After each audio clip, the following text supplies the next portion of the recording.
Welcome back to Flying Dutchman Cards. So I got in the mail today a box from Reindeer Studios, and let's open it up. I just sliced it so it'd be easy to open. And here we go. Tag, you're it. It's time for Rob Deere to tour the city of subdued excitement. I was instructed to enclose a bribe, so you find a rack pack that I suspect you might like. Enjoy, my friend, from Scott. So, Rob Deere World Tour, organized by Baseball Card Illustrated. So we're going to check out what else we got here in the box. So we have Rob Deere himself.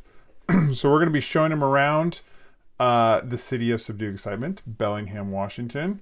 So before that, though, we'll see what else we got in here. I think some instructions and this rack pack. Oh, very cool. 1989. Oh man, Scott, you're amazing. Andres Thomas, Anna Ryan Sandberg. I may not even open this because it's so amazing. Anna Sean Dunston. Anna Robin Ventura. That's an awesome one. And then we have some Rob Deere cards in here. So I will read the instructions and see what I need to do with that. I think I might be able to keep one of these. Those are pretty awesome. So let's get on the road and show Rob Deere how we do it Bellinghamster style.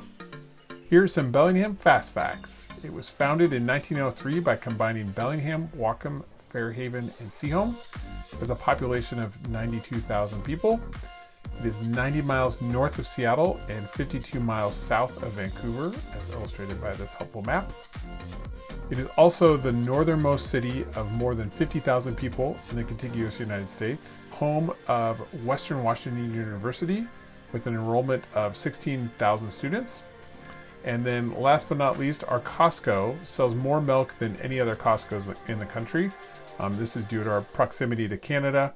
And when the border is open, they sell 2 semi-trucks full of milk every single day. Let's start our day off right with some donuts from LaFine's. Growing up on Saturday mornings, I'd be so excited to see my dad pull into the driveway with a brown box of donuts from LaFine's. My favorite is a French cruller. Oh, looks like Rob took a bite out of that one. Next stop is Wacom Falls Park. The focal point of this park are these magnificent falls. The bridge is pretty awesome as well, and I've always wanted to try out this water slide.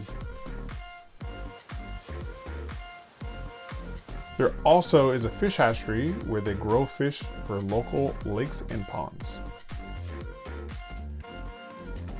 A short drive down the road is Bloedel Donovan Park on the shores of Lake Wacom. This is a popular spot to swim and boat during the summer. I grew up not far from Lake Wacom and enjoyed its fresh, albeit chilly, waters. Next is a drive down Alabama Hill with its panoramic view of the city. There's a sweet bridge across the road that gives you this awesome view. Let's get to some baseball. Joe Martin Field is home of the Bellingham Bells, who play in a collegiate wood bat league. It is also home to Dinger, the Bellinghamster, and where Ken Griffey Jr. made his major league debut in 1987. Next door is Civic Stadium, where 2 of Bellingham's most famous bands, Death Cab for Cutie and Odessa, played a show to 13,000 fans in 2019. As we continue, Nelson's Market is up next, where I got my first pack of baseball cards, which was 1989 Topps. That started my interest in collecting and my love affair with 1989 Topps. It has an eclectic mix of memorabilia and souvenirs, and is really cool to look around and see what's in there.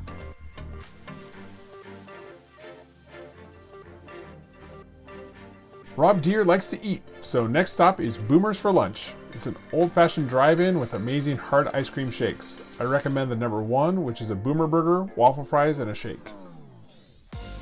Up the hill is mine and Hillary Swank's alma mater, Seaholm High School. This isn't the same school I attended, as they tore it down and built a new $103 million one in its place. The best basketball team in state history was from Seaholm, the 1996 30-0 state champs, ranked number 5 in the country. I came along a few years later and dabbled a bit. Everybody getting into the act, and it's rare that you get, well, maybe your 10th or 11th man off of the bench to turn in the play of the game, but it was indeed turned in by the big 6'8" post player, Andy Vandermeulen. Pass Kelly finds Friedrich over in the corner. Oh, good! Andy Vandermeulen with the cram jam on the follow, and the crowd goes nuts. Look at the big fella playing it cool as he comes the other way. The follow jam, sweet play by Andy Vandermeulen. They love it across the way. And look at the bench. All the starters laughing and going crazy. Is that a smile on Fitterer? It was indeed a smile on Pat Fitterer's face. He mentioned in the post-game conversation. They'll be chatting about that in practice for quite some time. I like that. It brought down a big jam dunk from Andy Vandermeulen off of the missed 3-ball attempt. The baseball team has also won back-to-back state championships in 2007 and 2008. Just down the road is Western Washington University, home of the 1998 NAIA Women's Softball Champions. We continue our drive towards Bellingham Bay and Taylor Dock. This is a popular boardwalk that is packed during the summer. And this was the site of a salmon cannery, and the rock here was actually made from tin waste. At the end of the boardwalk is Boulevard Park. There's an awesome local coffee shop called Woods where you can sip on a latte and look out at Bellingham Bay. There's also a sweet pirate ship where our boys love to play. Can't forget to stop by the Welcome to Bellingham sign. Our new favorite park is on the former site of a Georgia Pacific paper mill. Waypoint Park has a pump track and this giant acid ball that was used in paper production. Just up the street is Maritime Heritage Park, which is at the foot of the old City Hall building, which was built in 1892. This is the most iconic building in Bellingham and is now home to the Walk-In Museum. I just love this architecture. In the parking lot of the museum is the famous City of Subdued Excitement sign, and Rob Deere is slightly excited to see it. Food time again. The best pizza place in town is Coconut Kenny's. The restaurant is Hawaiian themed and their pizza is amazing.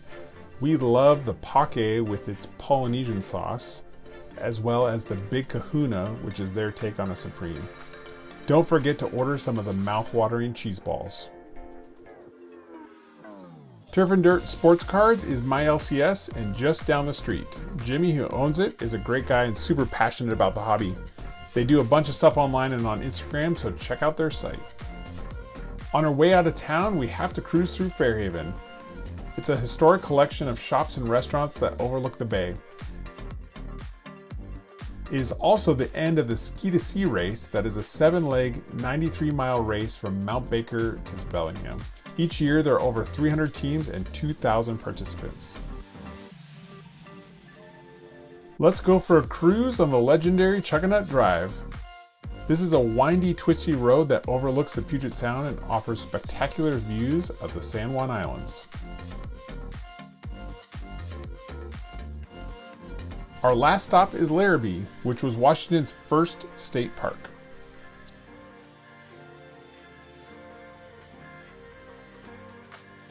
Here are my boys and I practicing our Rob Deere home run swings.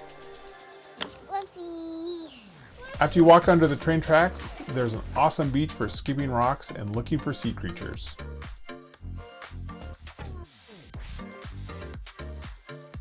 Well, Rob Deere, it's been a blast showing you around, and now it's time to go from the West Coast to the East Coast. So Tony Black, you're up. Rob is headed your way to see Northern Virginia. Well, that's it for this installment of the Rob Deere World Tour. Thanks to Baseball Card Illustrated for putting this on, and thank you for watching.